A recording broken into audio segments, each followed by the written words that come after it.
Howdy and welcome to the show. Cooper's Code focuses on legal issues and notable practitioners, distilling wisdom so we all achieve the best results for our clients.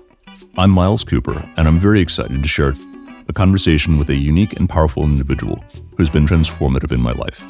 Today's guest is Roslyn Whitney, a therapist and coach, and we'll be talking about managing stress, loneliness, and challenges both in the legal profession and in the broader perspective.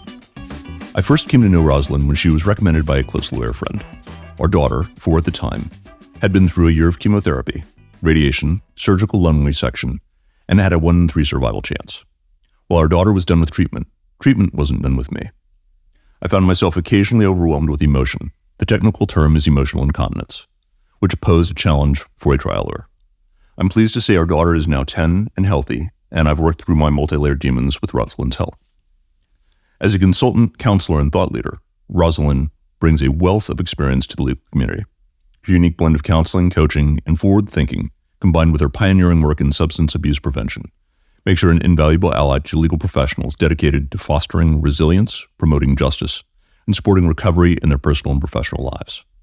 Her approach is multifaceted, combining evidence-based counseling techniques with forward-thinking alternative strategies to address the challenges of addiction, both in personal and professional contexts. For the legal community, Roslyn's work is of particular significance. She has a unique understanding, appreciation, and compassion for the people that work in the legal profession and the pressures they face. From administrative staff to lawyers and judges, she has worked with them all. She provides coaching and counseling services that focus on stress management, work-life balance, the multifaceted issues of addiction, business restructuring, and personal relationship development and growth. Roslyn, welcome to the show. Thank you, Miles. It's a pleasure to be here. It's a little odd, given that I'm on this side now and you're going to be asking the questions. Feels like it's time for a Star Wars reference there. Okay. Where once I was the student, now I am the master. Of course, that's Darth Vader saying that, so I don't know that it really... Was that Darth or it wasn't? Oh, yes. Oh, okay. Yeah. Oh, well. So. And I think the takeaway was he actually hadn't mastered things after all. There you go. Well, are we ever really masters, really? Probably not. Probably not. Constantly learning. Constantly learning. That's what went through my mind this morning. Yeah. I'm still learning. In order for people to understand a little bit more about you and what you bring to the table, I'd love to go a little bit into your biography. Does that work for you? Sure. Okay. Sure. I know that you have a written biography, but there are certain things that I found of particular significance to me when I was learning a little bit about you and making decisions about working with you. Okay. And so knowing about your Army upbringing, your work with the 101st Airborne, your work at rock concerts and rock festivals. Yep. These are just kind of, I would say, lead-ins for you to talk a little bit about how you developed your passion for the work that you do and how you found yourself where you are now. Well, I can either try to be straight ahead, but it's usually going to be a circuitous route. Army brat, meaning that in a good way, raised by initially just my father left the military after World War II and the Battle of the Bulge and came to the Presidio. He got his choice of assignment and then stepped out of the military and had 2 children and was a minister because in the military he was a chaplain.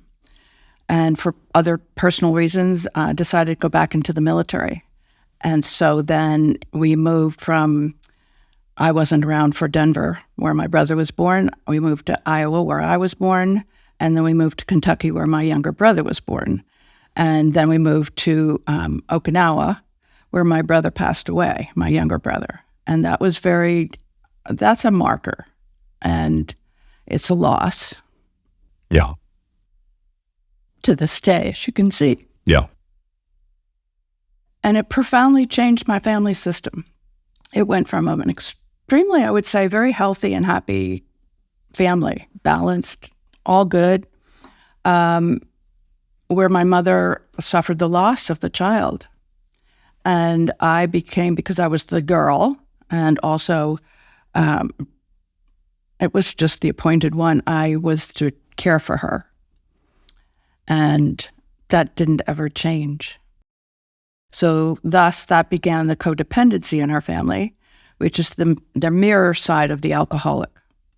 So one of the things that I don't think a lot of people know in the world of recovery in alcohol is that the military system and the significantly religious communities and the alcoholic communities, they merge. Okay. And they blend. And so we've talked about adult children of alcoholics. Well, there are adult children of surviving these other types of family systems. And so I was a PK, preacher's kid. I was an Army brat. And then I was also the daughter of a codependent. And there was history in her side of alcoholism because genetically, you and I have talked about where is it in your family system? And it was in my great uncle's life. So that was pretty far removed. And also in my aunt, my mom's sister. So it was still pretty far removed because we moved all the time. The one piece that is significant to all of those systems is unpredictability.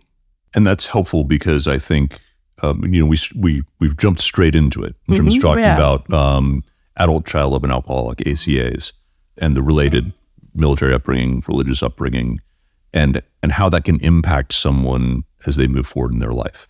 And so maybe you could help unpack that a little bit for people who have not had exposure to that term before. The adult child? Yes, please.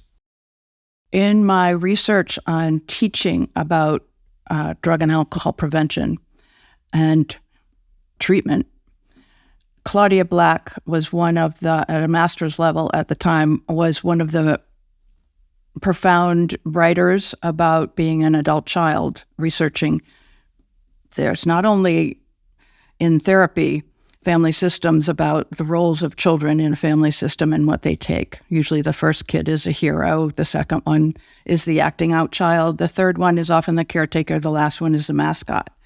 It also follows true for the adult children of alcoholics. And without knowing about that, lawyers grow up, because we're speaking about lawyers, but it doesn't happen. It happens in all the professions. It's just we're about that profession today. And they adopt, very often lawyers are the hero child, and they don't know that, but a lot depends on them in their family system. And it's important to start to realize what the role of you had in your family system and how it impacted you. And so you carry on this doctor, lawyer, Indian chief badge to keep the family together, so to speak. But it's true in these other systems too. So my military background of being an Army brat, there was a lot riding on us as well, because my father's career depended on his children's behavior as well as his behavior. And I was the one to take care of mom because we had to all keep it together. And codependency is a big deal. So my dad would have taken the place, well, it sounds very strange, he's the preacher, so to speak. And he's the military officer. And so he's not the alcoholic, but then the wife is often the codependent. And it's insidious in this disease of alcoholism to see it when it's happening, because it's so subtle. It's socially accepted, highly accepted in the military, often prohibited in the religious communities, which is equally bad. And you put it all together and it creates problems for people when they get to be adults, and they don't know why. And so then you have the drug that helps in the moment cope with the pressures of, in your community, the very significant pressures in the legal community, more than any of the others. Doctors fall right underneath you, and but the legal community, because it's so combative, has its own unique flavor to this illness, disease. And I was a bit of an acting out child, not that you'd know it today too much, unless you were really close to me. And my brother was an acting out child too, but he was an Eagle Scout. And I was all good, I was a good girl. And my mother had 2 other children after the loss of that one. And so we continued to travel. And this unpredictability of you'd start a new school for first grade, second grade, all the way up for me till 7th. And I know you've talked about how moving around impacted you. It is just disruptive. Yes. Yes, it is disruptive. Yeah. And so in the military, you learn how to make friends very quickly, and you learn, and that's a plus. And you learn how to get along. What you don't learn in the military as a kid is the ending of relationships or the carrying on of relationships. So you always have a lot of beginnings. You don't have a lot of middles and endings, unless I'm favored in some ways because my best friend in 4th grade is still a very close friend of mine today. We were each other's ladies of honor or whatever you would call that, and had kids at the same time, and we still see each other. That's not often that you find that. And so there's this loneliness factor that can come in. And there's a lot of drinking in Army brats. I went to school in Munich for my first years of college, and I didn't do a lot of drinking, but certainly did. And there were military kids mainly. There was a lot of drinking. And then the other drugs came in at the same time. And so when you talk about, unpack a little bit of rock festivals, it goes back even to that, where I'm doing a Mediterranean cruise in the Christmas break, and the guy sitting next to me on the top of the boat, we're looking in Turkey and the turrets, and he's smoking hash and I'm not. And he's like, I wish you could see what I could see. And so it's exposure at an early age, really. Not a lot of substance use at that time. Got back to the States, and a lot of rock festivals happening at U of Maryland. I transferred out of just because it was no longer my flavor. Went to Penn State, and they had a lot of rock festivals, and I'd get bored after a while. It was like you're all day. And there was always a tent of people that were having bad trips, combining crossing with alcohol, crossing with other drugs. And that's where I would sit with people. And it was an intuition of how to do it. We got training, but it was mainly just knowing this person is way out there and they just need a hand. They need to know somebody's sitting with them, kind of like today. I think of it, a place, and I may have heard this from you originally, where the sign says, the good news is the drugs are working, in terms of being in a space where people know that they're being taken care of. Yeah. And that it's a drug and that they will come down. But they need to be reassured that they will be able to come back. And they do. But it can be very scary for some. And today, with the drugs that are out there and fentanyl and things, it's even scarier. But that's another topic. As we move forward, just to kind of foreshadow a little bit, we're going to be talking some about addiction, because that shows up heavily in the legal profession, but also about stress and loneliness, and some of the things that drive those hero children, and the relatively high number of adult children of alcoholics who are in our profession. And am I getting that correct? That's right. Mm-hmm. There's something about our profession that draws people in like that. Type A personalities, people that are highly intelligent, usually, highly educated, usually, able to hold their own in a courtroom, so they can be combative. They might have learned that at home. They might have seen that at mom and dad. They might have been able to hold that with their peers, but usually it comes out as, I know how to defend myself. And then you layer on these other aspects of it, and they become very armored. The warrior. And when you say armored, can you break down what you mean by that? Shielded. Your heart goes way deep inside. So it's impervious to pain in that way. You've seen the pain. You've had the pain in your way. whether it's moving around for you, whether it's a child that has had a terrible illness. It's being disconnected. There are a lot of lawyers that I think they go in our culture. They go in to earn the praise of the family. I'm going to go to Stanford. I'm going to, Harvard. I'll get my law degree. I'll be a lawyer. Get respect for myself, for my family, and it doesn't give them the emotional satisfaction that I think unconsciously they wanted. Or the healing for the family. That's still combative. The father still doesn't care or is too busy, or they're still arguing, and you go to holidays that you don't want to be there, and they drink. Let's all drink. And so there's a chronic, I think, loneliness in this, not only this profession. I was listening to Anna Lembke, doctor at Stanford, psychiatrist. She's got a book, Dopamine Nation, fabulous book. And she's talking about the loneliness as well. And I think people don't even know what to do with it. And so if you're a lawyer, in particular, it's a different culture about friends and colleagues, because it's always one-upsmanship. I've got to be better than you. Why? Well, that's how I make my living. And that's how I get my rep. And it's not always, let's be friends. Let's support each other from the heart. I think that's true to you and some others that I know. But I also know, I don't know, did you ever know Judge Barbara Caulfield? Amazing woman. And one of the things she told me at the time was that a lot of the women that were coming into the law field were leaving as well.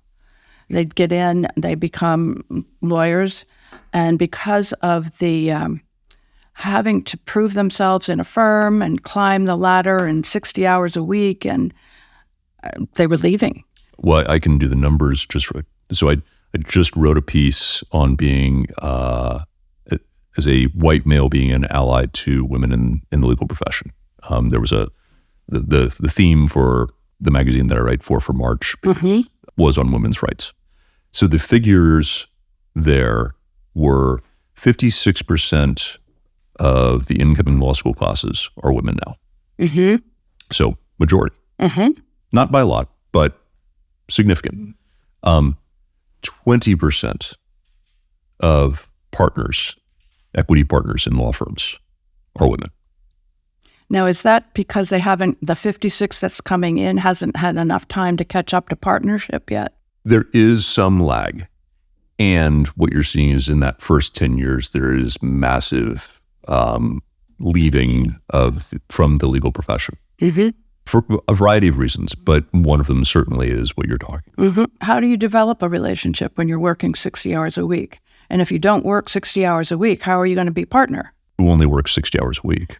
Thank you for the clarification. Yeah, right. I'm being a little glib, but the era that I grew up in, 60 was a start.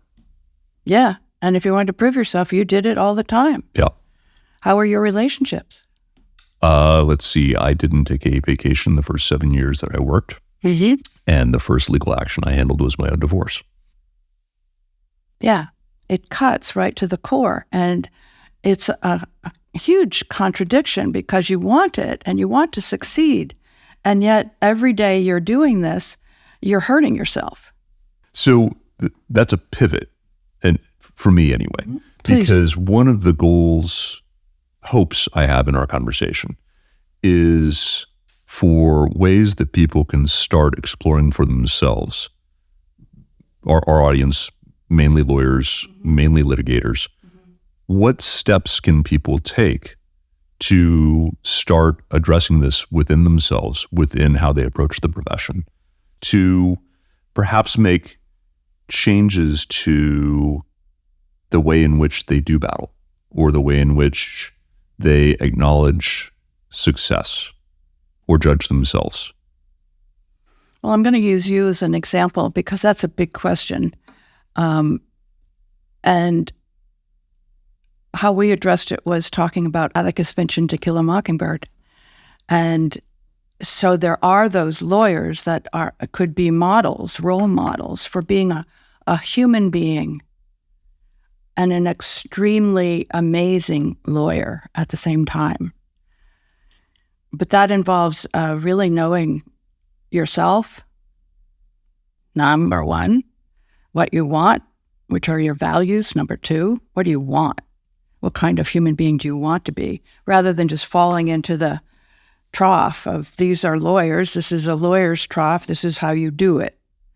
It's stepping out of that and what kind of, am I happy? Asking questions, am I happy? You don't need, I think, to have a child ill to ask the questions of basic life satisfaction at 20 or 30 or 40 or 50 or 60. Doesn't matter. And if you're not, then the question is, well, what do I need to become happier? And that's self-examination. So I think lawyers are very good at external examination. And I would say use that, then just turn it around and ask yourself some deep questions. Like you know how to ask those questions of your clients. And I know you in particular know how to ask those questions so that the client feels seen and heard and you establish rapport. Well, it's establishing rapport with yourself. My kind of knee-jerk response to that is so we have young kids, we have a practice, we have a profession, and the speed at which I move in order just to stay afloat oftentimes reaches the point where I'm not present. I'm not here with you. Not really. I'm thinking about the picking up the kids or what's going to be happening for dinner or did that motion get filed or, what other thing am I going to be doing? And the reason I say that is because I think that's whether you have kids or whatever is going on in your legal life, there is so much going on that step back to be present and say to yourself, what makes me happy? Whether it is true or not, I frequently throw out the Abraham Lincoln phrase of, we've been chopping wood so fast, we don't have time to stop to sharpen the axe. And at that point, it becomes very hard to determine what makes you happy. What makes me happy right now is I'm done for the day. I'm going to pour myself a glass of something. And I'm going to sit and go through this scroll and see what my friends are doing so that I can feel worse about myself when I compare myself to them. I'm being a little glib, but... No, that's part of our culture right now. So, and there's some of that... And it doesn't help. Yeah. So I am being glib, and I'm pointing out some of the ways that people do try and decompress. Are there some concrete ways that you would recommend to people that might be different from that in terms of a decompression or an effort to be present? It's going to be a challenge, I think, for a lot of people, unless they're already predisposed to having become a lawyer and keeping up a yoga practice, for instance.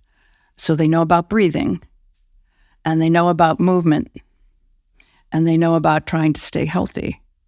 And that's a commitment. And so if that's in their value structure already, they've got a big jump on this whole thing. But I'm talking about a 20 or 30-year-old now. If we're talking about a 30 or 40 or 50-year-old, we're already into the trough of the lawyer behavior that usually keeps them out of being present. And one of my teachers said, you can change with a feather or you can change with a Mack truck, and you get to choose. But the piece there is you have to choose. Yeah. You have to be conscious enough to choose. Oh, I get to choose how I want to change my behavior for my betterment so that I don't fall into some of these negative, despondent places in my life and then have the law practice just beat me up. I didn't know that. I mean, how many lawyers would you say are conscious enough at your age or 10 years younger to do that? Or are they just caught in the system? I think that there are both. Okay. There are people who are definitely caught in the system because it's a very competitive environment that requires 150%. Yep. There are people who have also, I think, become more aware. And I think we've got a society who is interested in becoming more aware. Easy. And that's one thing that I find interesting. While we talk about all the negatives that we see in society, and I bring up social media frequently because I see that frequently as a negative. It's an arena in which people have the opportunity to share their best and hide their worst. And if that's where you're seeing the world, everything looks like everyone is doing better than you. So we've got some negatives on that side and a loneliness crisis on that side. At the same time, there is a huge movement towards wellness. And so a lot more people are doing yoga. A lot more people at least know what the concept of breath work is. The same device that makes social media so prevalent, the phone, also has wonderful apps like Waking Up where you can engage in a everyday 10-minute meditation with a very low barrier to entry. It's a long answer to your question. But I see the legal profession starting to make a pivot, certainly with people who want to do it for more decades rather than limp through it or end up with some sort of massive health issue. So would you say that's the newer lawyer that's coming into the field? Would you say it's some that are waking up in the middle of it?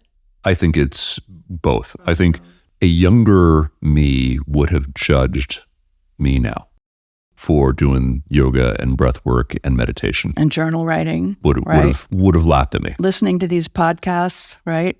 Kind of the suck it up. Or drink it down. As opposed to doing this kind of work. Right. And I think that because people have had so many challenges themselves and seen that these types of things have been beneficial. I certainly wouldn't have started this without the Mac truck. But I was turned on to it by someone who I would have never expected would be seeing a therapist. And so the idea of like, this other lawyer friend. Wait, you see somebody? I mean, you're the most sarcastic, snarky, I love chatting with you because you're just like me. Because you're just like me. And to find out that that person was seeing someone was enough for me to say, look, maybe it's time that I start doing some work on myself. And see, that person also had a Mack truck. Now, it might not have been the biggest Mack truck, but it was also from a painful relationship breakup, right? And so anytime anybody is going through a dramatic change, it's a perfect moment to really get some help. And whether that's the other bar and just talking to David, just out of just whatever, because it sounds like he's willing to do that. And for those who did not tune into the previous episode, that's David Mann of the other bar, who gave a wonderful talk on addiction in the profession and ways out. I do believe that change is happening now and across the board and more rapidly than ever before. And if somebody wants to change, they could change much easier than the decades of work that I've done to work on myself, which I still have work to do. The graph is going up and it's easier. And you could just go to a yoga class with a friend. I don't know about yoga, whatever. Let me go check it out. Or a breathing workshop, or a reading about meditation, or going to a meditation. I mean, I used to do solstice meditations, and had usually about 10 or so people would come at each solstice and equinox, and it would be for an hour, and some of them were new and some of them were not, and you find the style that works best for you. And one person told me once, I know I need to do something. I don't know where to begin. I said, well, throw a dart. And if you don't even know anything about yourself of what you like, literally throw a dart and go there. I like that. And I like that because one of the things I've learned over time about myself is that time outside in nature Yes. And that translates to exercise for me. It's usually walking, hiking, or cycling Presidio headlands. That, to me, usually, if I've got stuff going on, that will usually clear it out. Yep. And meditation never worked for me because my mind was spinning. What I've learned, though, is that meditation does start to work for me once I've spun down some. And so different things seem to work at different points. And some people, I tell them about meditation, they say, I can't meditate. And I say, well, have you tried a walking meditation? No, what's walking meditation?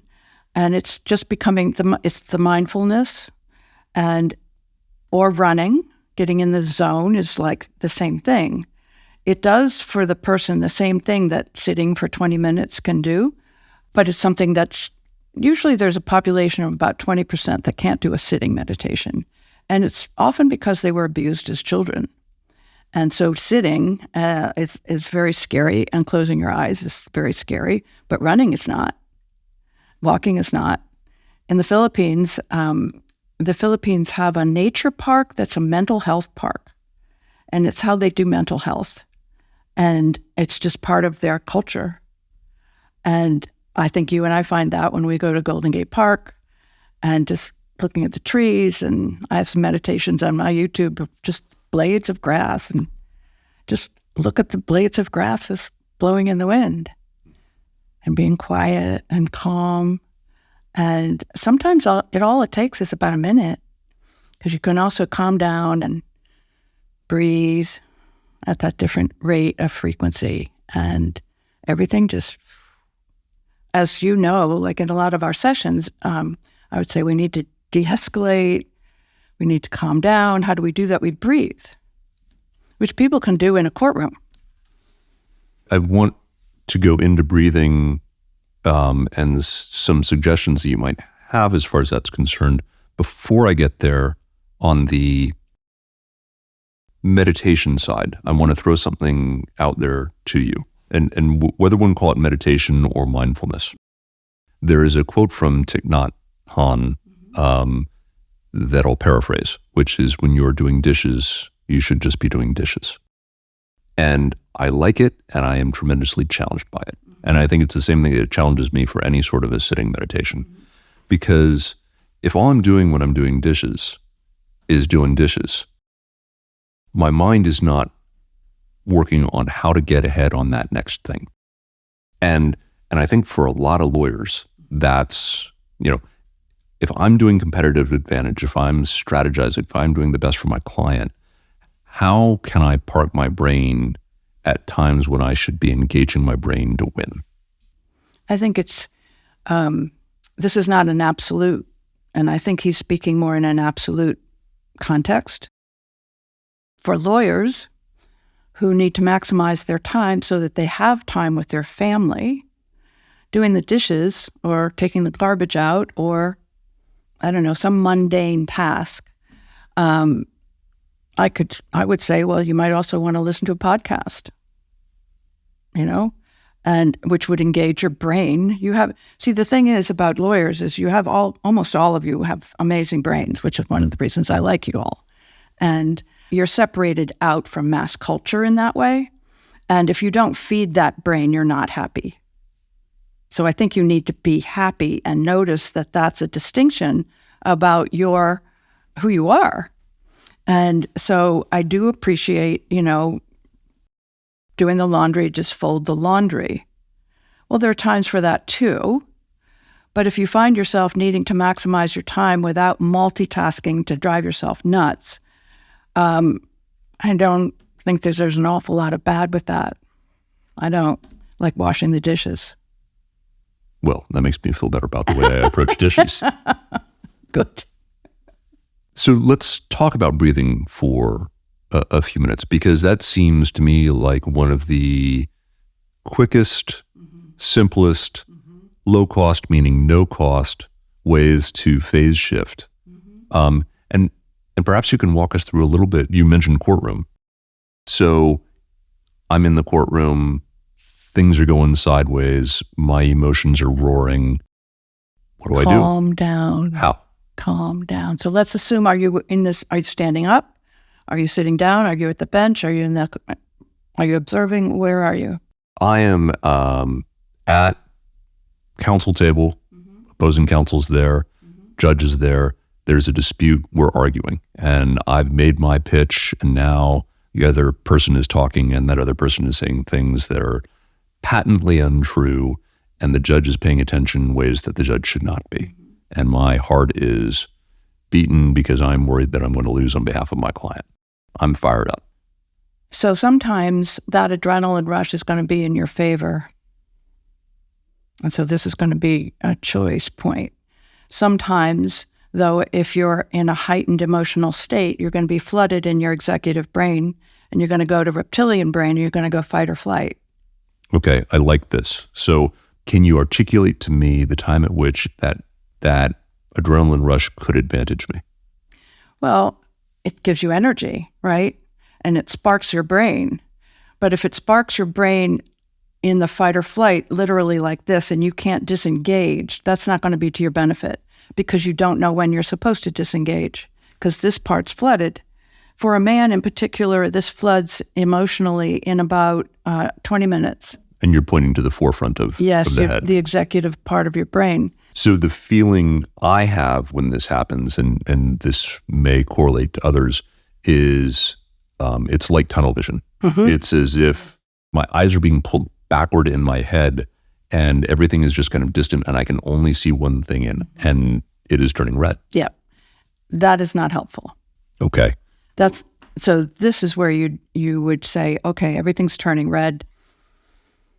I need to just take a few breaths. You can do that. You can at the bench. You could do that standing if you had to be waiting at the judge's bench up in front of the courtroom.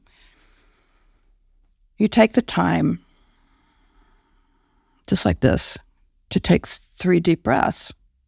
Now, if it's going to be more noticeable, you just quietly take them. You don't have to close your eyes. When I used to counsel rape crisis victims on the stand, I would counsel them, don't say anything for 3 seconds, because they're in a heightened emotional state to begin with. They're going to probably say who knows what. And so it's to just chill, just bring it back down so that you have access to your frontal lobe in your brain, which is where you make good decisions. This is what they teach children in kindergarten now, so that Johnny's not throwing the ball back at Sam, who stupidly threw it at him, but it bounced off his head. And Johnny's now just standing there instead of, I could throw that. I want to throw that ball back at him. But what does my executive brain say? Don't throw your ball. Just put the ball down. And that's what they do. It's amazing. They're 5 years old. And they're being taught what the brain is, what the executive. They have pictures of the reptilian brain, the big reptile. Oh, no, I don't want the reptile to take over. And so they're learning to stay calm and make a good decision. That's the benefit of staying calm. So your opposing counsel is filling the judge's head, and the judge is being swayed with all this balderdash, to use a nice word. And you calm down and you say, let him finish. And you breathe again, just let him finish. Because what's happening there is you're going to become Atticus. You're going to become super powered, because you're going to have access now to all the things that you would like to have access. What strategy do I need to use? Don't get riled up, and the red's disappearing. And then you come up with a solution. You come up with something you want to say, even if it's silence. So, because silence can speak many, many words for you. The judge finds out you're not all fired up and wanting to say something. Mr. Cooper, do you have anything you want to say? And now you have the floor, and you might have something brilliant to say about all the balderdash that this other one was speaking. And the weight that you will get by being measured gives you times 10 in the delivery and reception of your communication. So the tools, just to kind of give it back to you, the tools that I am hearing are breathe in the moment, And that can take as few as 1 to 3 to 4 breaths while the other person is going. Mm-hmm. And building in pauses to allow for breathing and to allow for refocusing and to allow for impact are ways that one can instantaneously phase shift within the courtroom. That's right. Shift the whole thing. You've also, in past interactions I've had with you, talked about other ways that one can change state. And change state, as I understand it, are ways of shifting one's emotional or physiological state. And some of these, not every situation is a can't leave the courtroom, I can only do this with breathing in the moment. Mm-hmm. Some are ones where you have the opportunity to leave or you have the opportunity to do other things. What other types of tools do you recommend to people for state change when they're at that kind of heightened emotional level? Well, if you have a break, which you do get, the bathroom is a lovely place to go. And I'll tell you why. Because you have the access to water and a door. So if you need privacy, you have the door to a stall. But if you just need cold water, you can splash it on your face. You're changing your state there. And so it will startle you. It'll take you out of why you were so upset. Just washing your hands will do that. And usually these are the elements of, like the major elements, fire, and it can be smoke, which is why people do smudging in a room to change their state. It's both the smell of the smoke and sometimes it's also incense. So it has a particular type of smell that goes into the brain, which is an extremely underused state changer, but it's very powerful. It's neglected. But then there's water, and you can wash your face. I mean, people have heard about that. Go in the bathroom, wash your face, and just start over. And you come out, and you can start over. Standing in fresh air, which is again back to breathing, but you feel it's not the stale air as in the courtroom. Your oxygen level goes in and it awakens your brain. Running, movement, you can take some stretches again. If it's too weird to do it in the hallway, go into the bathroom, do some stretches, or out on the front of the courtroom. So it's movement, which is also breathing. It's water and temperature. So you can also heat something up and put it on the back of your neck. But stretching, and that's just a yoga pose here and there. Touch is another one, and you can use that on yourself. You can hug yourself. You can squeeze your hands. You can rub your feet. You can get a hug, depending, right? And so touch is a very powerful one. It's mainly the main senses.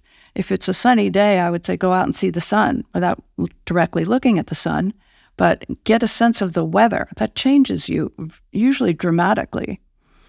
And then you start over. And you come back in, and whether it's with your spouse, a friend, or in the courtroom, where you need to come back and be present, this is where taking a break and let's start again is very helpful.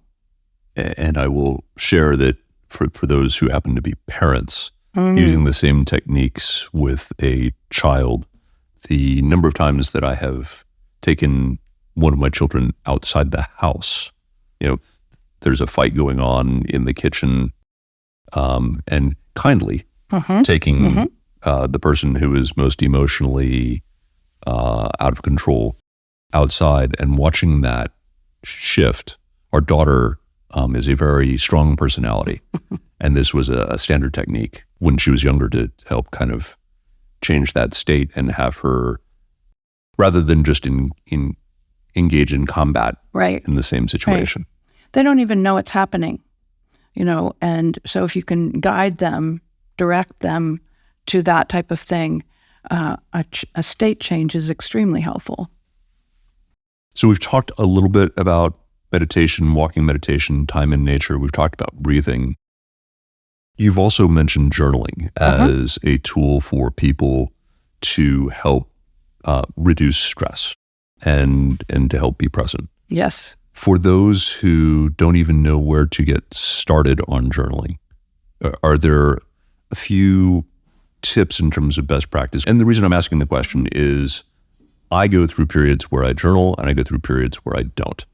And typically the barrier to entry for returning to journaling for me is self-doubt and setting that bar really high. Like if I'm going to journal, I don't have time to write 20 or 30 minutes of stuff, and I don't know that I'm going to be focused to write all the things that are going on in my head. Is that an artificial bar in terms of entering journaling? Not necessarily. It depends on how you view journaling. Some people think that they need to be grammatically correct, legible, like somebody else is going to read it. Nobody's going to read it. This is your journal. And you can sit in a chair, for instance. I'm sort of seeing myself sitting in a chair, and you can write a word, one word, and that's a paragraph. And another word, and that's another paragraph. You can do this in like 5 seconds and get through a treatise about the whole thing of whatever it is that's upsetting you. And what's going to happen is usually you get to things like forgiveness, but very quickly, without all the handwriting of everything, because your hand will all get exhausted. Where journaling guidance comes in, I think, you don't need a special book, but your own book that you like, and not a computer, because it actually is more powerful for your emotional body to have your body feel the pen or pencil and the paper. So something like that where you write. It can be with colors. It doesn't have to be. It can be felt tip or ballpoint pen. It doesn't. It's your choice. And then the purpose is to help you change your state. So if you're sad, if you're upset, if you're furious, I want to use that. I don't know how much time I have. Well, just get started. If you have a lot of time, you could spend an hour doing it. If you have a little bit of time, then I would shorten it. And it's going to be equally as effective, because you're taking yourself through things to get you to where you want to go, which is basically you want to dump this stuff out of you. This happened, and then that happened, and that happened, and then that happened. And that was, I think, where I wanted to go with this a little bit. Lawyers are analytic. Why does journaling work? What's the effectiveness? What's the goal? It's kind of like counseling or coaching. How so? You get to come in and you're greeted with open arms and non-judgmental, hopefully, attitude and space. And you're allowed, and hopefully with the right person across from you, to open up to what's going on inside. And so journaling is your friend. It's you. You're writing yourself a letter. This is what's going on inside. And so you don't need a counselor or a coach. You just need to get at what's going on. You are analytical. You are smart. And so you start to write about what's upsetting. You just start wherever you start. Get a hold of the tail of the tiger. Just start. And it will take you where you need to go, just like in a counseling session. And the therapist is a little, hopefully, trained to ask pointed questions to move along, but you can ask yourself those questions too. Why am I so upset? Do I even care? And so you could write the question down, but you don't have to.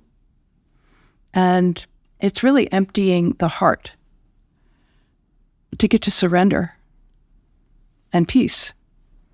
So I remember at the very beginning of the work that we did together that you asked if I journaled, and when I said no, you said, well, okay, this will take twice as long. And that's true. Yes.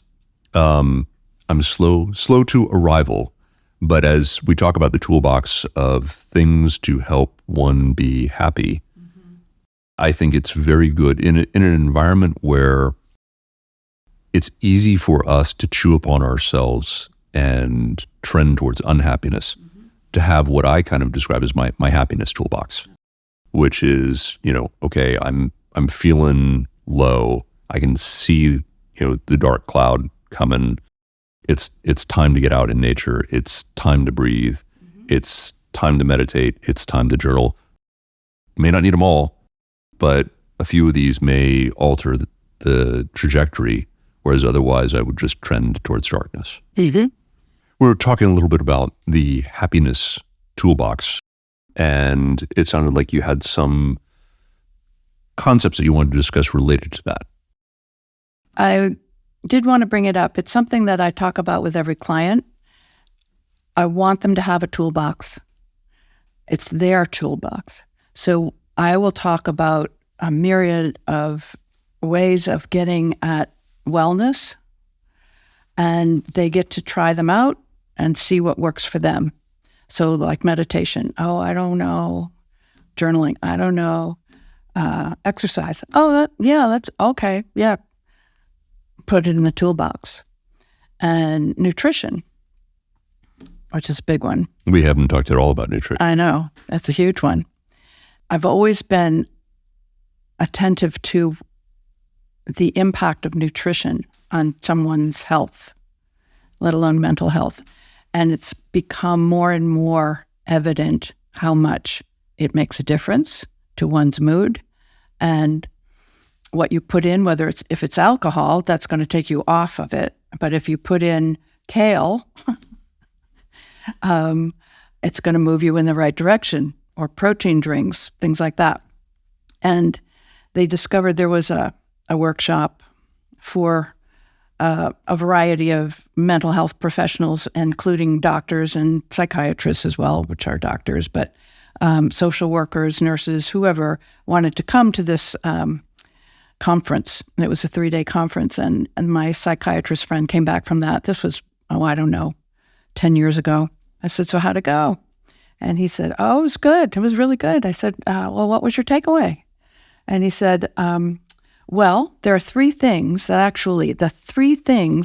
make a difference in somebody's life in our world around health and wellness. And I said, what's that? Nutrition. Big deal for a doctor to say. Exercise. And then therapy. Interesting. Yeah. Exercise is oxygen and movement. And, a lot of depressed people can stay on the sofa or not get up, or even with COVID, not get up. And it doesn't help. They need to move. They don't have to do a marathon. They need to move. I was talking to somebody yesterday. They had COVID, both of them, husband and wife.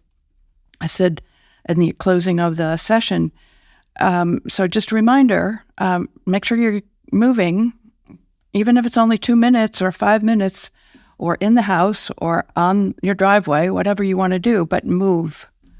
And because it starts to just get everything going. And the oxygen starts moving into your brain. You feel better. You physically feel better. And some people will say, I don't feel like I can move. Do the best you can. You have to move to go to the bathroom. Just do the best you can. So you start wherever you are. And that's in your toolbox. And so if you have nothing else in your toolbox, I would say pay attention to what good nutrition is for you, because it varies. And pay attention to what good exercise is for you. It varies. And then if you're really stressed in a certain way, look to see about getting professional support, a coach, a therapist. Listen to some podcasts by some of these amazing people that are on podcasts now, Dr. Huberman, Attica, even Tim Ferriss, who I love because he brings in all these crazy people. And it covers a wide variety of topics. You've got ADD. Why don't you listen to more about that? Because there's probably other ways to get at that than medication. You mentioned therapy, coaching, counseling. When would somebody think about taking the step from having a happiness toolbox to deciding they want something that's more proactive in terms of sitting down in a one-on-one session with someone? And or a group. I mean, it also can be in a group setting sometimes, the counseling or coaching or workshop or seminar. It's when they want to either go deeper into something. I want to go deeper into meditation than what I'm getting just out of this podcast or looking at this video. I don't know if I'm doing it right. I want to talk to somebody about it, something like that. And same with whatever's haunting them, let's say. If something is like, why can't I find a partner? And I'm trying all the right things. I'm doing this, I'm doing that. Why can't, or get a job? Or why don't I have friends? Or what do I do now? I've met all my big ones. I've got a good marriage. I've got 2 good kids. They're fine. My extended family's fine. I've worked at a startup, and I've now done it, and I'm totally financially well. And physically, I'm in good shape. Now what? What? And I'm only in my 30s. That sounds almost like an identity crisis, being a victim of one's own success. Yeah. You'd be surprised at how many actually show up, given where we live, in that world. It's what do I do now? I found this out recently. Maslow's hierarchy of needs, from my early days, I mean, everybody knew about it, but it ended on self-actualization. Well, it actually didn't end on self-actualization. Towards the end of his life, he added another step, and it's transcendence. And that's actually where you are. You are taking, and some of my other, and this goes again back to alcohol, like somebody comes to mind where he took his recovery and he wants to help others, and you want to help others. And that's the world of the now what. It's, well, it doesn't have to be big and momentous, and it can be, but where you go out and you see what needs to be done, and whatever trips your wire to want to do that. Could be as simple as taking out the garbage for the lady next door that's a little elderly, or coming up with another startup that you want to do some amazing thing and try it out. But it's where you're in the giving mode. You're not just in the achievement mode, which is the ego. You're now actually transcending the ego. So that takes us out of, here's the toolbox. You never want to give up your toolbox. You've got to know what works for you. On my website, I have an emergency stress card, and it's basically what do you need, and you put it in your wallet or your purse or whatever on your desk so that you're reminded about when you're really stressed. I put out 5 things like the ones we've talked about, nutrition, exercise, but I want them to develop their own, actually. On a 3x5 card, what really works for you? What are the top 3? What are the top 5? And so that you know them. I recently had COVID, as you know, and I went away on this road trip with my family in the midst of everything, and I forgot my go-tos, which are I take supplements, and I love, when I go away, I don't take a lot of them. I just take some basic ones. Well, I left them behind. And I was in recovery of COVID, and I noticed the difference. And so when I came home, it was one of the first things I did was just make a smoothie with all the things I usually do. It's because it's one of my go-tos on my own toolbox card. And I think we all need to know what works for us. My father demonstrated that when in the military, he would always have a breakfast. And he didn't always have time for a breakfast. So sometimes he would drink a raw egg. Now, I know it's contrary to some people's belief you shouldn't do that, and I said, Dad, that's disgusting. And he said, I'll go to the same place. And out the door he went because he didn't want to be late, And so that was in his toolbox. You always pay attention to get your nutrition.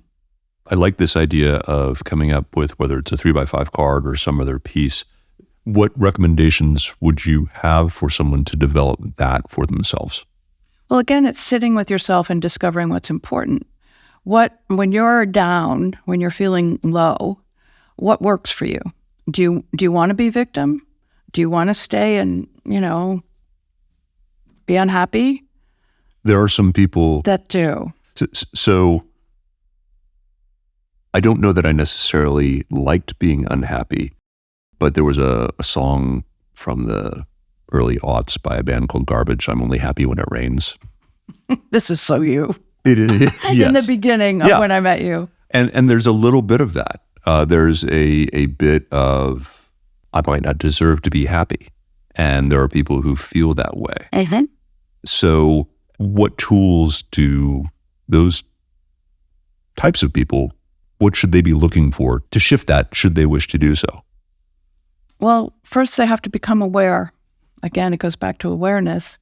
They have to see, do they see that they have a state they like being in and a state they don't like being in? Now, they might not. They might not have the state that they think is better. And so it's always over here. And then it's a matter of, well, how do I get out of here? And they usually have to live there long enough where it's no longer palatable. And they find their way out by hook or by crook. There, again, is a something on my website, and it's autobiography in 5 chapters. It's a poem. And it's very simply, the first chapter is, I'm in a hole. It's very dark. I don't know how I got here. I've been here a long time. I think I want to get out, but I don't know how to get out. And then all of a sudden they get out. And chapter 2, I went down a road, fell in a hole. Son of a gun if it doesn't look like the hole I just got out of. And I'm here for a long time again. I can't figure out how, it's so dark I can't get out. All of a sudden I'm finding a way out. Chapter 3, go down a road. I fell in that hole. Son of a gun if it's not the same hole. I kind of know how to get out now. And they get out. In chapter 4, go down a road. I see a hole. I fall in the hole. But I got out right away. And the last chapter is, go down a road, and I see a hole. And I go down a different road. Something to that effect. Of course, one of my very smart young male clients said, I would have put a cover over that hole. I said, Great, you're very smart. And that was chapter 3 for him. So it's making yourself aware of your life. I want to follow up on that smart comment. Is there short-circuiting the process like that? Can one do that? Or is there you need to go. Yeah. Yeah. Another thing that we've talked about that I like are the stages of knowledge. Mm-hmm. Unconscious incompetence, conscious incompetence, conscious competence, and then unconscious competence. That's right. I think that parallel tracks the whole autobiography. And while there are levels of, the word that was going to come to mind is aggression, that one can approach change, I don't know that there's a short circuiting of the process. Well, there is, I think, Miles, because I know how long it's taken me to get here. And with avid work, really conscious avid work since I was in the beginning of college, basically. And what I talk to some of my clients about is that they don't have to spend as long as I have doing the work to get to where they want to be, because they just have to pick up the journal and start journaling, for instance. And the comment I wanted to make when you said it cuts the work in half, if you do journal, it does. And is that bad? I don't think so. I didn't know that at the time. So I want you to know all the things I didn't know to get you to where you want to go faster, if possible. Now, some people think that it's might not going to be as good as if you don't rub your nose in it all the time and really get scarred up and pushed around by all the being beaten up by this and that. Why? Well, we talked about that a little bit with David Mann in what I in the last episode, and what I described as kind of that American Puritan. I'll call it an ethic. It is the notion that the only way to improve is through really hard work, and it's got to be hard, like miserably hard. You have to suffer. Yes, and absent that, you're not doing the work. Right. Now, I think there's something to be said for that, doing the work, so that you don't regress, particularly in the world of addiction. And so you're talking about David Mann. Yeah. And I think Anna Lemke would say the same thing, the Dopamine Nation author. Rich Roll would say the same thing, his podcast. He would say, and he's in recovery. So dual recovery. He's a recovering lawyer and recovering alcoholic. yes, which is like a recovering Catholic too, I think, right? So I think that there is something to be said for that, but that's about preventing relapse. If I think about more healthy people that haven't had addiction issues and they're wanting to just live their best life, whatever that is, I think they can get up the ladder faster with some of these tools, and they don't need to spend a time in the dark longer than necessary. And it might just be a bad dream of some sort that wakes them up. I don't know. We want people to be, well, the word would be enlightened, right? Lighter. The frequency is light. It's the highest frequency of an emotion is joy. And one of the last things when I talked to you, I said, how are you doing? And you said, my life is full of joy. And to me, it's like gold star. You're there. Now, you may not always, every moment of every day have joy, but you know what joy is. I think when we were talking about joy, I told you I didn't even know what joy was in the beginning. It's like, gosh, on the emotional scale, and there's love, and there's all these other things. I got that one. I got that. I don't know that I know what joy feels like. So I spent some time trying to figure out how to, like the hummingbird. It brings me joy, and I know what joy feels like. And I want everybody to feel joy. So if more people on this world felt joy, how many wars would we have? It would certainly go down. It would certainly go down. Yeah. And I think that's part of why we're having this conversation. And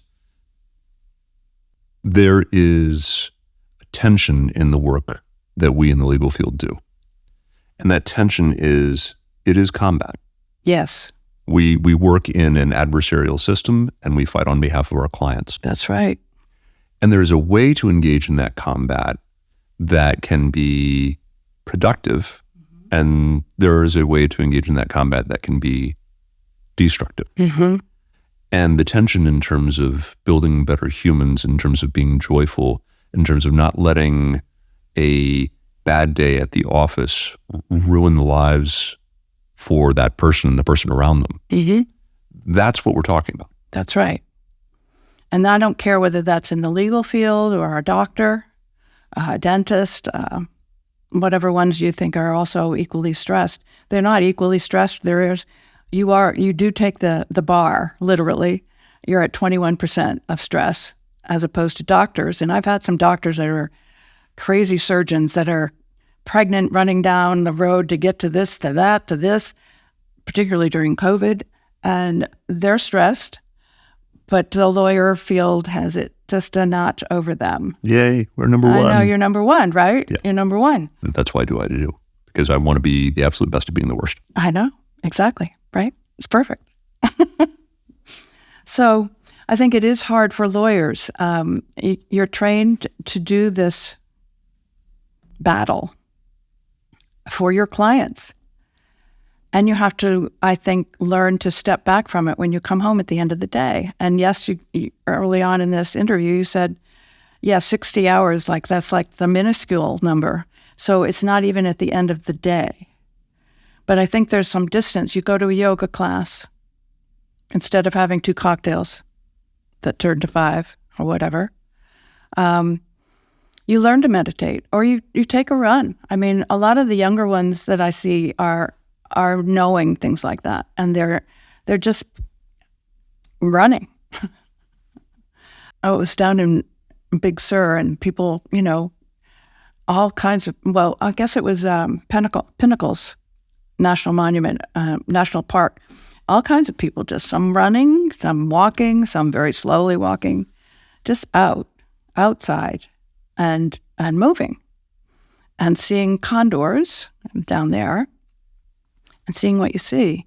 It'll change your state, and it doesn't take all that. I mean, how long does it take, if you're not going to just chug the whiskey or whatever it is, how long does it take to sit down and have a glass of alcohol? I was a quick drinker. I'm sure you were. But I didn't do shots just to get there, get the game going. I theoretically sipped, but I sipped fast. But let's say 7 to 10 minutes. Yeah, right? For a drink. Yeah. How long does it take to walk around your block? Less than that. Yes, less than that. Walking around the block is really fabulous because mine takes 5 minutes. When you think about it, 5 minutes. How long does it take to brush your teeth? How long does it take to go to the bathroom? How long does it take to wash the breakfast dishes? How long does it take to walk around the block? 5 minutes. Not much. We've talked a bit about tools for people. We've also talked a little bit, but not a lot, about loneliness. And how, from your perspective, even though we spend a lot of time together, people seem to spend a lot of time, and this is me pontificating. I walk down the street, and first I'm in judgment every single time I walk down the street.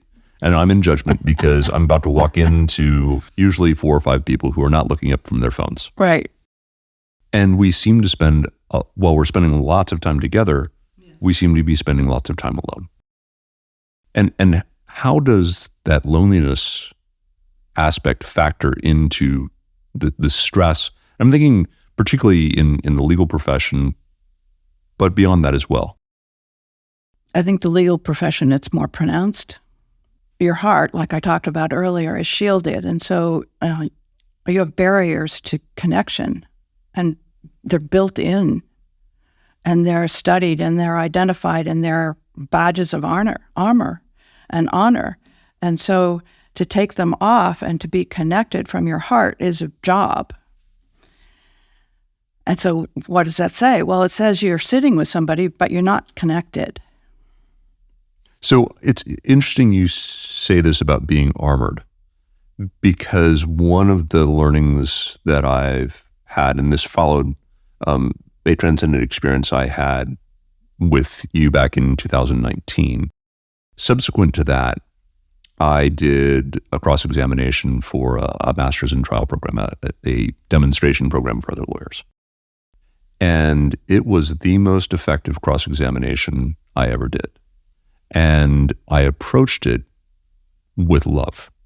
And I approached it loving and also feeling sad for this expert for the other side, that he did not understand what really was going on. And I was completely unshielded. Yeah. And completely vulnerable. And now it was fine for me to do it that way, at least it felt fine, because it was a demo exercise. I mean, if it blew up, I would be embarrassed, but I wouldn't cause a client any harm. But it turned out to be tremendously effective. And I'd love your observations on how vulnerability and de-shielding might allow one to be both more effective in the profession and also more effective in terms of being joyful in one's life, versus being put at risk for harm. Because I think that's part of the shielding. It's the fear of harm. It's the fear, sure. Do you remember me ever telling you one of the things, if you stay working with me, is to tell the truth with as much love as you know how? Yes. Way back in the beginning. I tell that to everybody. It's different than being honest. It's learning to tell the truth, whatever that is, and we learn what that is, with as much, not just beat you up with it, with love. You combine the two, not only do you win, physiologically, it has an impact on your brain. It's a positive health, growth, manifestation of all the positive things you want for yourself. But it also is very disarming for your people that you're connected with. And it usually gives you a leg up, actually, in the world of, I want to do the best job I can. It's disarming.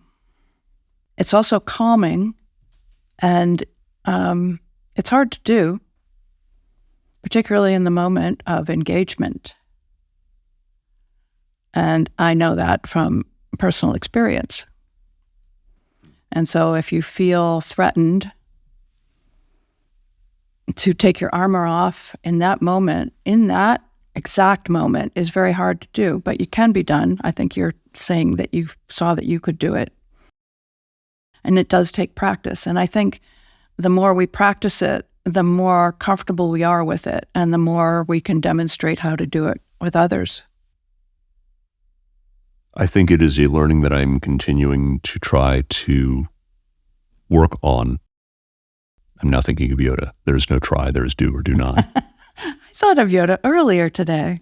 And that is how to both be in battle mode and be vulnerable and open and honest. Yeah. And that if I could achieve the perfect Jedi lawyer, yes, that would be what I would be aiming for. Yeah. So I wanted to bring up the condor. This is another technique. It's actually shamanism, where it comes from, power animals. And so if you see, like when I pointed out the hummingbird, it's a symbol of joy. The condor, which we saw when we took our road trip, is about the male and the female energy. And the fact that first there was one of them, and then there were three of them, and then there were six of them, also numerology comes into this. One is the beginning, three is the Trinity, and six is 2 times the Trinity. So it's a very spiritual message that I was receiving that day, which I got triggered when you were speaking about your goal or your desire is to blend both. The male side of you, which is the truth, and the feminine side of you, which is the heart. And I think when you blend both, you are then a complete human. And lawyers need to be complete humans also, and why wouldn't they be? It doesn't mean giving up the power of the male. It's the power that you want and not the battle. You want the power, which is the truth. The truth is power. And the heart underscores that, because then you're vulnerable. You're giving your vulnerability to the courtroom, to your client, to your presentation. And it stops everything. Literally brings people to tears, depending.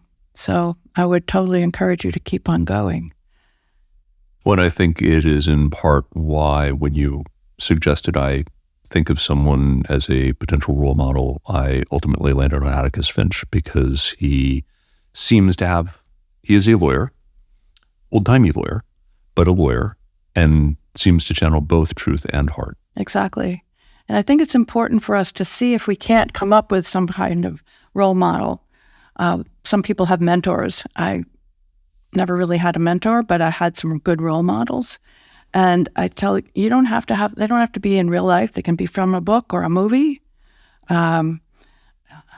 Something though, Yoda, I don't care.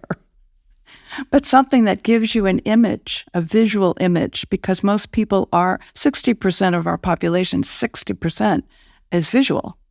And you need to see, what does he look like? How does he stand in the courtroom? How does he present himself when he's actually, in combat? What's that look like? And then you want to know what it sounds like and feels like. But first you also want to see it. So I'm glad you had one that came up. Yeah. Well, and I also had the good fortune of having 2 very, very amazing mentors, both of whom have been on the show. So I have heard their podcast, the podcasts. Yeah, they're very good. We've had a really fascinating conversation talking about these issues in the legal profession and the greater world and how people can address them. Are there other things that you would like to bring forward? I would like to say to other people and to the lawyers that are listening, the lawyers, there's a lot of change that's happening in the world, and I think people know that. And your iPhones, kids on iPhones, what do we need to do about that? And change is continuing to happen extremely rapidly, and I think it can whack some of the lawyers off their feet if they're not paying attention. Because again, it's almost like you're the most vulnerable population. You're so busy with so many things to attend to and let alone then your relationship and your children and your own health. But what about that client? And what about, oh my gosh, and what about, and Roslyn just sent me, what? She sent me, what? An email on AI? What the heck? Well, that kind of thing can, I think, accelerate your efficiency and your effectiveness. But as I was asking my financial advisor, do you have anybody that's in charge, and this is a high financial consultancy group, anybody in charge of AI yet? And he said, no. Like, why would I? Why would we? Oh, we talk to each other and, we can collaborate and everything. And I said, well, because I would like you to use AI because it probably would mean you'll do a better job. It doesn't mean replacing him. It means his job will be better. That bio that I sent you is from AI. I couldn't have written that in the amount of time I had today without using AI. And I said, go to my LinkedIn, go to my website, write me a bio for the legal profession for this interview that I have to do today. Bzz, 1 minute, if that. And I said, oh my God, that's darn good. I've never done that. And it's interesting you bring this up as an area of change. And I appreciate how you don't use the word threat. However, change can be very threatening to people who are so busy that they can't see what is coming. And just in the space of the last week, I received an email from someone who I've done some work for who wanted some legal advice on insurance and forwarded what ChatGPT had told him about what direction he should be going, which was pretty spot on. Okay. Interesting. We're seeing people who are arming themselves with information. And I mean, he wanted a lawyer's opinion because he had an open door to one. But at some point, there will be fewer calls, fewer needs for people out there. And people need to be prepared to change. Well, they do. And what I would say to that is you just want to get updated. You want to update your own system. And how would it be effective in my firm? Because it doesn't mean you won't keep all your people, but it might mean that they don't work the main amount of hours they have to. They still have to work, and they have to do what that person did, which is correct. Make sure there's no hallucinations and whatever it is he's thinking is right. He checked it with you. It's like, oh, thumbs up, great. So that's what I meant with my financial advisor. Doesn't mean you wouldn't have to check the information, but you have an assistant. That's very quick. I think particularly lawyers would like to use something like that. And it doesn't mean it doesn't require that we get educated about it. We do. And so like anything, a drug is anything like this. It's a good thing or a bad thing. How do you use it? Well, alcohol is a drug, and it's a good thing for some people, and it's not a good thing for some people. Get educated, right? The blank look on my face there is one of my favorite episodes of any podcast is Dr. Huberman's podcast on alcohol. Absolutely. Where, if I recall correctly, there's almost nothing good about alcohol. Well, that's true. Not even one drink. That's true. So, update the system. But some people believe that it's good for them. And to be fair, for those who don't have the alcoholic nature, if that is a stress reduction tool that works for them, I am not one to judge. My comment on the Huberman podcast is that from a health perspective, it's a slam dunk. Don't do it. No bueno. I know. Yeah. And I would recommend everybody listening to that podcast, everybody, just to get the information. Yeah. That's all. And make your own choice, but get the current information. Because as far as I can see, he's got the most current information physiologically and with science right behind him. It's like, Yeah. Well, we will include a link to that particular episode in the show notes. We will include a link to your bio website. Great. In the show notes. And for those who want to reach you, would they reach you through your website? Is that the best way? Yeah. And what is that? RoslynWhitney.com. And all the social media things are in there. I play with social media. I might be playing with it more in the future. I don't know. We'll see. It's time to pivot a little bit for me. We'll see where that goes. But that's where they can get a lot of information right there. Wonderful. Mm-hmm. Well, Roslyn, as always, it's wonderful to see you. It's the same. Thank you. Thank you. And thank you for listening today. Please email us at podcast@coopers.law with questions, comments, feedback, and suggestions on ways that you approach these issues. Like what you heard? Share us with a colleague and leave us a 5-star review on Apple Podcasts. To all of you doing justice out there, happy hunting.